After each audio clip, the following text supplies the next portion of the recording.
ಕಾಸರಗೋಡಿನ ಸಮಸ್ತ ಕನ್ನಡ ವಿದ್ಯಾರ್ಥಿಗಳಿಗೆ ನಾನು ಉದಯ್ ಕುಮಾರ್ ಮಾಡುವ ಪ್ರೀತಿಯ ನಮಸ್ಕಾರ. ಪ್ರೀತಿಯ ವಿದ್ಯಾರ್ಥಿಗಳೇ, ಕಳೆದ ತರಗತಿಯಲ್ಲಿ ಅಮೆರಿಕ ಸ್ವಾತಂತ್ರ್ಯ ಹೋರಾಟದ ಬಗ್ಗೆ ನಾವು ಚರ್ಚೆಯನ್ನು ಮಾಡಿದ್ದೇವೆ. ಇವತ್ತು ನಾವು ಫ್ರೆಂಚ್ ಕ್ರಾಂತಿಯ ಬಗ್ಗೆ ಚರ್ಚೆಯನ್ನು ಮಾಡುವ. ಬನ್ನಿ ಪ್ರೀತಿಯ ವಿದ್ಯಾರ್ಥಿಗಳೇ, 18ನೆಯ ಶತಮಾನದಲ್ಲಿ ಇಡೀ ಪ್ರಪಂಚದಲ್ಲಿ ಬೇರೆ ಬೇರೆ ಬೇರೆ ಬೇರೆ ಬೇರೆ ದೇಶಗಳಲ್ಲಿ ರಾಜರ ಆಳ್ವಿಕೆ ಇತ್ತು. ಎಲ್ಲ ದೇಶದಲ್ಲಿ ಬೇರೆ ಬೇರೆ ದೇಶದಲ್ಲಿ ರಾಜರ ಆಳ್ವಿಕೆ ಇತ್ತು. ರಾಜರು ಭರಣವನ್ನು ಮಾಡ್ತಾ ಇದ್ರು. ಅದೇ ರೀತಿಯಲ್ಲಿ 18ನೆಯ ಶತಮಾನದಲ್ಲಿ ಫ್ರಾನ್ಸ್ನಲ್ಲಿ ಬರ್ಬನ್ ರಾಜವಂಶದವರು ರಾಜ್ಯವನ್ನು ಆಳ್ತಿದ್ರಾಯ್ತು. ಎಲ್ಲ ದೇಶದಲ್ಲಿ ಕೂಡ ರಾಜರ ಆಳ್ವಿಕೆ ಇತ್ತು. ಫ್ರಾನ್ಸ್ ಅಲ್ಲಿ ಕೂಡ ರಾಜರ ಆಳ್ವಿಕೆ, ಬರ್ಬನ್ ಎಂಬ ಹೇಳುವ ರಾಜವಂಶದ ರಾಜರು ರಾಜ್ಯವನ್ನು ಆಳ್ತಾ ಇದ್ರಾಯ್ತು. ಇವರು ಬಹಳ ಐಷಾರಾಮವಾಗಿ ಜೀವನವನ್ನು ನಡೆಸ್ತಾ ಇದ್ರಾಯ್ತು. ತಮ್ಮ ಎಷ್ಟು ಪ್ರದೇಶ ವ್ಯಾಪ್ತಿಯಾಗಿದೆ ಅಲ್ಲಿಗೆ ಅವರು ಬೌಂಡ್ರಿಯನ್ನು ಮಾಡುವಂಥದ್ದು, ಬೌಂಡ್ರಿ ಕಟ್ಟುವಂಥದ್ದು, ಯುದ್ಧ ಮಾಡುವಂಥದ್ದು, ಅದೇ ರೀತಿಯಲ್ಲಿ ತಮ್ಮ ಸಂಪತ್ತನ್ನು ಹೆಚ್ಚಿಗೆಗೊಳಿಸುವಂಥದ್ದು, ಯುದ್ಧವನ್ನು ಮಾಡುವಂಥದ್ದು, ಈ ರೀತಿಯಲ್ಲಿ ಚಟುವಟಿಕೆಯನ್ನು ಮಾಡುತ್ತಾ ಇರುವುದು ಹೊರತಾಗಿ ಪಾಪದ ಜನರಿಗೆ ಅಥವಾ ಸಾಮಾನ್ಯ ಜನರಿಗೆ ಯಾವುದೊಂದು ಉಪಕಾರವಾಗುವಂಥ ರೀತಿಯಲ್ಲಿ ಅವರು ಕಾರ್ಯಚಟುವಟಿಕೆಯಲ್ಲಿ ಮುಂದುವರಿಯಲಿಲ್ಲ. ಐಷಾರಾಮವಾದಂಥ ಜೀವನವನ್ನು ಮಾಡ್ತಾ ಇದ್ರಾಯ್ತು. ಇವರ ರಾಜಕೀಯ ಅಥವಾ ರಾಜರ ಕಾಲದಲ್ಲಿ ಅಲ್ಲಿಯ ಸಮಾಜ ಯಾವ ರೀತಿಯಲ್ಲಿ ಇತ್ತು ಅಂತ ಹೇಳಿದ್ರೆ, ಅವರು 3 ಎಸ್ಟೇಟ್ಗಳಾಗಿ ವಿಭಾಗಿಸಿ ಅಥವಾ 3 ವರ್ಗಗಳಾಗಿ ವಿಭಾಗಿಸಿ ಜನರನ್ನು ಆಳ್ವಿಕೆ ಮಾಡ್ತಾ ಇದ್ರಾಯ್ತು. ಅದು ಯಾವ ರೀತಿಯಲ್ಲಿ 3 ವರ್ಗಗಳಾಗಿ ಅಂತ ಹೇಳಿದ್ರೆ, 1ನೆಯ ವರ್ಗ ಅಂತ ಹೇಳಿದ್ರೆ ಪುರೋಹಿತರು, 2ನೆಯ ವರ್ಗ ಅಂತ ಹೇಳಿದ್ರೆ ಪ್ರಭುಗಳು, ಅದೇ ರೀತಿಯಲ್ಲಿ 3ನೆಯ ವರ್ಗ ಅಂತ ಹೇಳಿದ್ರೆ ಸಾಮಾನ್ಯ ಜನರು. 1ನೇ ವರ್ಗದಲ್ಲಿ ಬರುವಂಥದ್ದು, 1ನೇ ಎಸ್ಟೇಟ್ ಅಲ್ಲಿ ಬರುವಂಥದ್ದು ಪುರೋಹಿತರು, 2ನೇ ಎಸ್ಟೇಟ್ ಅಲ್ಲಿ ಬರುವಂಥದ್ದು ಪ್ರಭುಗಳು, ಅದೇ ರೀತಿಯಲ್ಲಿ 3ನೇ ಎಸ್ಟೇಟ್ ಅಲ್ಲಿ ಬರುವಂಥದ್ದು ಸಾಮಾನ್ಯ ಜನರು. ಈ ಸಾಮಾನ್ಯ ಜನರು ಎಲ್ಲ ರೀತಿಯಲ್ಲಿರುವಂತಹ ತೆರಿಗೆಯನ್ನು ಕಟ್ಟಬೇಕಾಗಿ ಬರುತ್ತೆ. ಈ ರಾಜವಂಶದ ಆಳ್ವಿಕೆಯಲ್ಲಿ ಎಲ್ಲ ತರದ ತೆರಿಗೆಯನ್ನು 3ನೆಯ ಎಸ್ಟೇಟ್ನವರು ಕೊಡಬೇಕಾಗಿ ಬರ್ತದೆ. 1ನೇ ಎಸ್ಟೇಟ್ ಮತ್ತು 2ನೇ ಎಸ್ಟೇಟ್ನ ಪುರೋಹಿತರ ಮತ್ತು ಯಾರು ಪ್ರಭುಗಳಿದ್ದಾರಲ್ಲ ಅವರು ತೆರಿಗೆಯನ್ನು ಕಟ್ಟುವಂತಿಲ್ಲ. ಇದು ಸರಿಯಲ್ಲ. ಸಾಮಾನ್ಯ ಜನರಿಗೆ ಅದು ಬಹಳಷ್ಟು ತೊಂದರೆಯನ್ನು ಉಂಟು ಮಾಡಿದೆ. ಈಗಿರುವ ಸಂದರ್ಭದಲ್ಲಿ ಪ್ರತಿಯೊಂದು ಕ್ರಾಂತಿಯಲ್ಲೂ ಕೂಡ ಚಿಂತಕರು ಅಥವಾ ಫಿಲೋಸಫರ್ ಅಂತೇಳಿ ನಾವು ಹೇಳ್ಕೊಳ್ತಾರಲ್ಲ, ಅವರು ಸಹಾಯವನ್ನು ಮಾಡ್ತಾರೆ. ಬರವಣಿಗೆಯ ಮೂಲಕ ತಿಳಿ ಹೇಳಿ ಯುದ್ಧಕ್ಕೆ ಅಥವಾ ಕ್ರಾಂತಿಗೆ ಬೇಕಾಗಿ, ಸ್ವಾತಂತ್ರ್ಯಕ್ಕೆ ಬೇಕಾಗಿ, ಹಕ್ಕಿಗೆ ಬೇಕಾಗಿ ಹೋರಾಡಲಿಕ್ಕೆ ಅವರು ಜ್ಞಾನೋದಯವನ್ನು ನೀಡ್ತಾರೆ.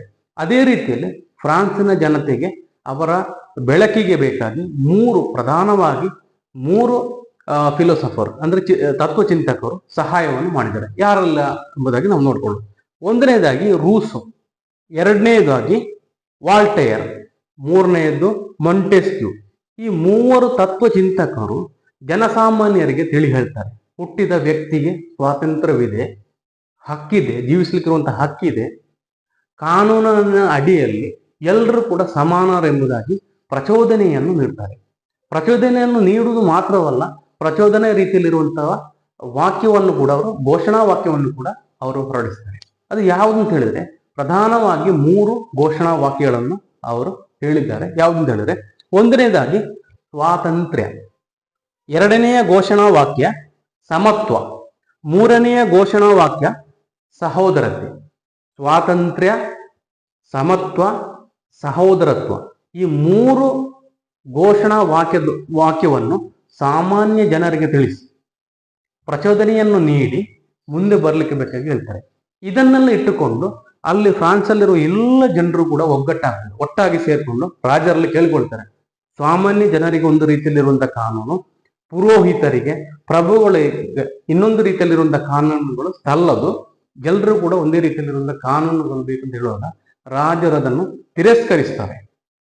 ತಿರಸ್ಕರಿಸುವ ಸಂದರ್ಭದಲ್ಲಿ ಅಲ್ಲಿರೋದು ಎಲ್ಲ ಜನರು ಒಟ್ಟು ಸೇರಿಕೊಂಡು ಏನು ಮಾಡ್ತಾರೆ ಅಂತಂದ್ರೆ, ಫ್ರಾನ್ಸಿನ ಬಾಸ್ಟೆಲ್ ಎಂಬ ಇದು ಪ್ರಧಾನವಾಗಿ ಇದು ನಮ್ಮ ರಾಜರ ಯುದ್ಧ ಮಾಡ್ಲಿಕ್ಕಿರುವಂತಹ ಆಯುಧಗಳೆಲ್ಲ ಎಲ್ಲಿ ಶೇಖರಿಸಿಡ್ತಾರೋ ಅಲ್ಲಿಂದ ಆ ಶೇಖರಿಸಿಡುವಂತಹ ಪ್ರದೇಶವನ್ನು ಪುಡಿ ಮಾಡ್ತಾರೆ. ಇವರು ಕೈದಿಗಳನ್ನೆಲ್ಲ ಇಡುವಂತ ಜಾಗ ಇದೆ ಅಲ್ಲ, ಯಾವುದು ಬಾಸ್ಟೆಲ್ ಪ್ರಿಸನ್, ಅದನ್ನು ಅಲ್ಲಿ ಸಾಮಾನ್ಯ ಜನರು ಹುಡಿ ಮಾಡ್ತಾರೆ. 14 ಜುಲೈ 1789ರಲ್ಲಿ ಎಲ್ಲರೂ ಒಟ್ಟು ಸೇರಿಕೊಂಡು ಆ ಪ್ರಧಾನವಾಗಿರುವಂತಹ ಭಾಷಣವನ್ನು ಹುಡಿ ಮಾಡಿ ಬರ್ತಾರೆ. ಆಗ ರಾಜರಿಗೆ ಬೋಧ್ಯ ಆಯಿತು, ಇನ್ನು ನಾವು ನಿಲ್ಕೊಳ್ಳೋದು ಸರಿಯಲ್ಲ, ಇವರನ್ನು ಸೇರಿಸಿಕೊಂಡು ಸಭೆ ಸೇರಬೇಕು, ಬೇಕಾದ ವಿಷಯವನ್ನು ಚರ್ಚೆ ಮಾಡಬೇಕೆಂಬುದಾಗಿ ಹೇಳಿಕೊಂಡು ಸ್ಟೇಟ್ ಜನರಲ್ ಅವರು ಕರೀತಾರೆ. ಸ್ಟೇಟ್ ಜನರಲ್ ಇದುವರೆಗೆ ಯಾವ ರಾಜರು ಕೂಡ ಸ್ಟೇಟ್ ಜನರಲ್ ಕರೆಯಲಿಲ್ಲ, ಸಭೆಯನ್ನು ಕರೆಯಲಿಲ್ಲ. ಈ ರೀತಿಯಲ್ಲಿ ಜನರು ಒಗ್ಗಟ್ಟಾಗಿ ಎದುರಾಗಿದ್ದಾರೆ ಎಂಬುದಾಗಿ ಹೆದರ್ಕೊಂಡು ಸ್ಟೇಟ್ ಜನರಲ್ ಅನ್ನು ಕರೀತಾರೆ. ಅವರು ಸ್ಟೇಟ್ ಜನರಲ್ನ ಪ್ರಧಾನ ಉದ್ದೇಶ ಏನು ಅಂತ ಹೇಳಿದ್ರೆ, ತೆರಿಗೆಯನ್ನು ಹೆಚ್ಚಿಸಲಿಕ್ಕೆ ಬೇಕಾಗಿ, ಇನ್ನಷ್ಟು ಹೊರೆಯನ್ನು ಜನರಿಗೆ ಹೊರಲಿಕ್ಕೆ ಬೇಕಾಗಿ, ಈ ಬರುವಂತಹ ಸಮಸ್ಯೆಗಳನ್ನು ತಪ್ಪಿಸಲಿಕ್ಕೆ ಬೇಕಾಗಿ ರಾಜರ ಉದ್ದೇಶವನ್ನು ಇಟ್ಟುಕೊಂಡು ಲೂಯಿ 16 ರಾಜರಾದಂತಹ ಲೂಯಿ 16 ಸ್ಟೇಟ್ ಜನರಲ್ ಕರೀತಾನೆ. ಕರೆದು ವೋಟಿಂಗ್ ಸಿಸ್ಟಮ್ ಪ್ರಕಾರ, ವೋಟಿಂಗ್ ಸಿಸ್ಟಮ್ ಏನು ಅಂತ ಹೇಳಿದ್ರೆ 3 ವೋಟಿಂಗ್ ಸಿಸ್ಟಮ್, ಪುರೋಹಿತರಿಗೆ, ಪ್ರಭುಗಳಿಗೆ, ಸಾಮಾನ್ಯ ಜನರಿಗೆ, ಈ ರೀತಿಯಲ್ಲಿ 3 ವೋಟಿಂಗ್ ಸಿಸ್ಟಮ್ ಅನ್ನು ಅವರು ವ್ಯವಸ್ಥೆ ಮಾಡ್ತಾರೆ.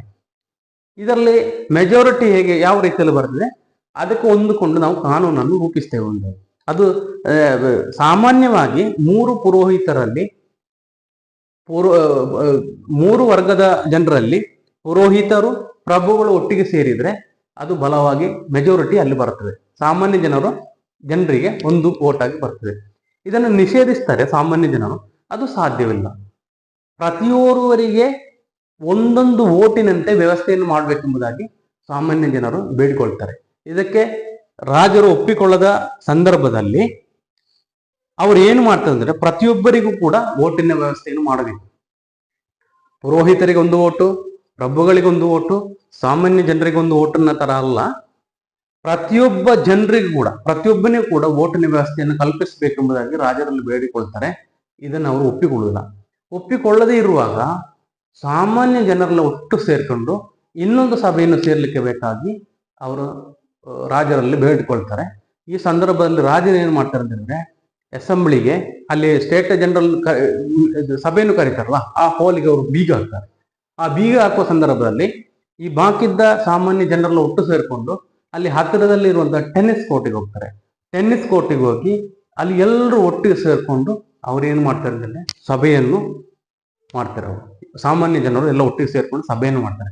ಅಲ್ಲಿ ಪ್ರಧಾನವಾಗಿ ಅವರೊಂದು ತೀರ್ಮಾನವನ್ನು ತೆಗಿತಾರೆ. ಅವರು ಏನು ಅಂತ ಕೇಳಿದ್ರೆ, ಹತ್ತಿರದ ಟೆನ್ನಿಸ್ ಕೋರ್ಟಿಗೆ ಹೋಗ್ತಾರೆ, ಪ್ರಸಿದ್ಧವಾದ ತೀರ್ಮಾನವನ್ನು ಅವರು ತೆಗಿತಾರೆ. ನ್ಯಾಷನಲ್ ಅಸೆಂಬ್ಲಿ, ಸಾಮಾನ್ಯ ಜನರು ಅಂತ ಹೇಳಿದ್ರೆ ಈ ರಾಜ್ಯದ ಫ್ರಾನ್ಸಿನ ನ್ಯಾಷನಲ್ ಅಸೆಂಬ್ಲಿ ಅಂತ ಹೇಳಿದ್ರೆ ನಾವೇ, ಇದಕ್ಕಿಂತ ಮಿಗಿಲಾಗಿ ಯಾರನ್ನ ರಾಜರು ಬರುವಂತಿಲ್ಲ, ರಾಜರು ಇದಕ್ಕೆ ಭಾಗ್ಯ ಆಗ್ಬೇಕು ಏನಿಲ್ಲ, ನಾವೇ ಎಲ್ಲವನ್ನು ನೋಡ್ಕೊಳ್ಳುವಂತಂದೇಳಿ ನ್ಯಾಷನಲ್ ಅಸೆಂಬ್ಲಿ ಅಂತ ಹೇಳಿದ್ರೆ ನಾವೇ ಅಂತೇಳಿ ಸಾಮಾನ್ಯ ಜನರು ಹೇಳ್ತಾರೆ. ಇದನ್ನು 1789 ಟೆನ್ನಿಸ್ ಓತ್, ಟೆನ್ನಿಸ್ ಕೋರ್ಟಿನ ಪ್ರತಿಜ್ಞೆ ಎಂಬುದಾಗಿ ಹೇಳ್ತಾರೆ. 1789ರಲ್ಲಿ ಇವರು ಓತ್ ಅಥವಾ ಏನ್ ಹೇಳ್ತಾರೆ ಪ್ರತಿಜ್ಞೆಯನ್ನು ಮಾಡ್ತಾರಲ್ಲ, ಇದನ್ನು ನ್ಯಾಷನಲ್ ಅಸೆಂಬ್ಲಿ ಪ್ರತಿಜ್ಞೆ ಎಂಬುದಾಗಿ ಘೋಷಣೆಯನ್ನು ಮಾಡ್ತಾರೆ. ಈ ರೀತಿಯಲ್ಲಿ ರಾಜರು ಮತ್ತು ಸಾಮಾನ್ಯ ಜನರೊಳಗೆ ಅಲ್ಲಿ ಯುದ್ಧಗಳು ಉಂಟಾಗ್ತದೆ. ಬಳಿಕ ಆಗಸ್ಟ್ 12, 1789ರಲ್ಲಿ declaration of citizen and men ಎಂಬುದಾಗಿ ಅವರು ಪ್ರತ್ಯೇಕ ಕಾನೂನನ್ನು ಅವರು ಮಾಡ್ತಾರೆ, ರೂಪೀಕರಣವನ್ನು ಮಾಡ್ತಾರೆ. ಸಾಮಾನ್ಯ ಜನರು, 3ನೇ ಸ್ಟೇಟ್ ಆದ ಸಾಮಾನ್ಯ ಜನರು ಏನು ಅಂತೇಳಿ declaration of citizen and men ಅಂತೇಳಿ. ಬಳಿಕ 3ನೇ ವರ್ಗದ ಸಾಮಾನ್ಯ ಜನರು ಎಲ್ಲರೂ ಒಟ್ಟಿಗೆ ಸೇರ್ಕೊಂಡು ಹತ್ತಿರದಲ್ಲಿರುವಂತಹ ಟೆನ್ನಿಸ್ ಕೋರ್ಟಿಗೆ ಹೋಗ್ತಾರೆ. ಟೆನ್ನಿಸ್ ಕೋರ್ಟಿಗೆ ಹೋಗಿ ಅಲ್ಲಿ ಸಭೆಯನ್ನೆಲ್ಲ ಸೇರ್ಕೊಂಡು ಅವರು ತೀರ್ಮಾನಗಳನ್ನು ತೆಗಿತಾರೆ. ಪ್ರಸಿದ್ಧವಾದಂತಹ ತೀರ್ಮಾನಗಳನ್ನು ಅವರು ತೆಗಿತಾರೆ. ಸ್ವಯಂ ಪ್ರಖ್ಯಾಪನೆಯನ್ನು ಅವರು ಮಾಡ್ತಾರೆ. ಏನು ಅಂತ ಹೇಳಿದ್ರೆ, ನ್ಯಾಷನಲ್ ಅಸೆಂಬ್ಲಿ ಅಂತ ಹೇಳಿದ್ರೆ ನಾವೇ, ರಾಜರು ಇದರಲ್ಲಿ ಆಳ್ವಿಕೆ ಮಾಡ್ಬೇಕಾದ್ದೇನಿಲ್ಲ. ನ್ಯಾಷನಲ್ ಅಸೆಂಬ್ಲಿ ನಾವೇ, 3ನೇ ವ್ಯಕ್ತಿ, 3ನೇಯ ಎಸ್ಟೇಟ್ ಆದ ನಾವೇ ಇದರಲ್ಲಿ ಬರ್ತೇವೆ, ರಾಜರ ಆಳ್ವಿಕೆ ಇನ್ನು ಮುಂದೆ ಇಲ್ಲ ಅಂತೇಳಿ ಅವರು ಇದು ಡಿಕ್ಲರೇಷನ್ ಅನ್ನು ಮಾಡ್ತಾರೆ ಅವರು. ಬಳಿಕ ಈ ಟೆನ್ನಿಸ್ ಕೋರ್ಟ್ ಅಲ್ಲಿ ಅವರು ಸಭೆ ಸೇರಿ ಈ ರೀತಿಯಲ್ಲಿ ಪ್ರತಿಜ್ಞೆ ಮಾಡಿದ್ದಕ್ಕೆ ಟೆನ್ನಿಸ್ ಕೋರ್ಟ್ ಓತ್ ಅಂತ ಹೇಳಿ, ಟೆನ್ನಿಸ್ ಕೋರ್ಟಿನ ಪ್ರತಿಜ್ಞೆ ಎಂಬುದಾಗಿ 1789ರಲ್ಲಿ ನಡೆದ ಕಾರಣ 1789ರ ಟೆನ್ನಿಸ್ ಕೋರ್ಟ್ ಓತ್ ಅಥವಾ ಟೆನ್ನಿಸ್ ಕೋರ್ಟ್ ಪ್ರತಿಜ್ಞೆ ಎಂಬುದಾಗಿ ನಂತರದ ದಿನಗಳಲ್ಲಿ ತಿಳಿಯಪಡುತ್ತದೆ. ನಂತರ 12 ಆಗಸ್ಟ್ 1789ರಲ್ಲಿ ಅವರು ಪ್ರತ್ಯೇಕ ಸಂವಿಧಾನವನ್ನು ರೂಪಿಸ್ತಾರೆ. Declaration of citizen and men ಅಂತೇಳಿ. Declaration of citizen and men ಅಂತೇಳಿ.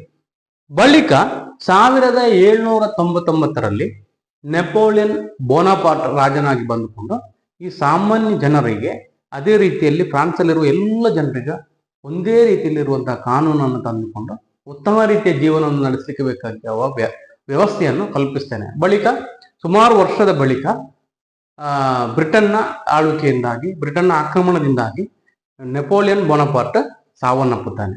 ಈ ರೀತಿಯಲ್ಲಿ ಫ್ರಾನ್ಸಿಗೆ ಸ್ವಾತಂತ್ರ್ಯ ಲಭಿಸಿ ಅವರು ಈ ನ್ಯಾಷನಲ್ ಅಸೆಂಬ್ಲಿಯ ಅಡಿಯಲ್ಲಿ declaration of citizen and men ಅಂತ ಹೇಳ್ತಾರಲ್ಲ, ಆ ಪ್ರಕಾರ ಎಲ್ಲರಿಗೆ ಸಮಾನವಾದಂತಹ ಕಾನೂನಿನ ಅಡಿಯಲ್ಲಿ ಅವರು ಜೀವನವನ್ನು ನಡೆಸುವಂತೆ ಆಗ್ತದೆ. ಇದೇ ರೀತಿಯಲ್ಲಿ ನಂತರದ ದಿನಗಳಲ್ಲಿ ಯಾರೆಲ್ಲ ರಾಜರಿಗೆ ಸಪೋರ್ಟ್ ಆಗಿ ಅಥವಾ ರಾಜರ ಪರವಾಗಿ ನಿಲ್ತಾರೆ ಅವರನ್ನೆಲ್ಲ ಕೊಲ್ಲುವಂತ ವ್ಯವಸ್ಥೆ. ಎಷ್ಟೋ ಸಾವಿರಗಟ್ಟಲೆ ಜನರನ್ನು ಅವರು ಸರ್ವನಾಶ ಮಾಡ್ತಾರೆ ಅಥವಾ ಕೊಲ್ತಾರೆ. ರಾಣಿಯನ್ನು ಕೊಲ್ತಾರೆ, ರಾಜನನ್ನು ಕೊಲ್ತಾರೆ. ಈ ರೀತಿಯಲ್ಲಿ ಆ ಫ್ರಾನ್ಸ್ ರಾಜ್ಯದಲ್ಲಿ ಸಮಾನತೆ, ಸ್ವಾತಂತ್ರ್ಯ, ಸಮಾನತೆ ಮತ್ತು ಸಹೋದರತ್ವದ ರೀತಿಯಲ್ಲಿ ಬಾಳ್ವಿಕೆ ಮಾಡುವಂತ ವ್ಯವಸ್ಥೆಯನ್ನು ಕಲ್ಪಿಸಿಕೊಡ್ತಾರೆ. ಈ ರೀತಿ ಫ್ರಾನ್ಸಿನ ಕ್ರಾಂತಿ, ನಮ್ಮ ಕ್ರಾಂತಿಯ ತಾಯಿ ಯಾವುದು ಅಂತ ಹೇಳಿದ್ರೆ ಫ್ರಾನ್ಸ್ ಕ್ರಾಂತಿ ಅಂತೇಳಿ ಹೇಳ್ಬೋದು. ಪ್ರೀತಿಯ ವಿದ್ಯಾರ್ಥಿಗಳೇ, ನಮಗೆ ಪರೀಕ್ಷೆಯಲ್ಲಿ 6 ಅಥವಾ 8 ಅಂಕಗಳ ಪ್ರಶ್ನೆಗಳನ್ನು ಕೇಳಲಿಕ್ಕೆ ಸಾಧ್ಯತೆ ಇದೆ. ಈ ರೀತಿಯಲ್ಲಿ ಪಾಯಿಂಟ್ ಔಟ್ ಮಾಡಿಕೊಂಡು ನೀವು ಓದಿದ್ರೆ ಖಂಡಿತವಾಗಿಯೂ ಕೂಡ ಅವರು ಕೇಳುವಂತ ಪ್ರಶ್ನೆಗಳಿಗೆ ನಿಮಗೆ ಸರಿಯಾದ ಉತ್ತರವನ್ನು ನೀಡಲಿಕ್ಕೆ ಸಾಧ್ಯವಾದೀತು. ನೀವು ಆ ರೀತಿಯಲ್ಲಿ ಮನೆಯಲ್ಲಿ ಪಾಯಿಂಟ್ ಔಟ್ ಮಾಡಿಕೊಂಡು ಕಲಿಯಿರಿ, ಚೆನ್ನಾಗಿ ಎಕ್ಸಾಮ್ ಅನ್ನು ಬರೆಯಿರಿ, ಉತ್ತಮ ಅಂಕ ಗಳಿಸಿ ವಿಜಯಶಾಲಿಯಾಗಿ ಎಂಬುದಾಗಿ ಹೇಳಿಕೊಳ್ಳುತ್ತಾ ಇವತ್ತಿನ ತರಗತಿಯಲ್ಲಿ ಕೊನೆಗೊಳಿಸ್ತೇನೆ. ಮುಂದಿನ ತರಗತಿಯಲ್ಲಿ ಕಾಣುವ. ಎಲ್ಲರಿಗೂ ಕೂಡ ನಮಸ್ಕಾರ.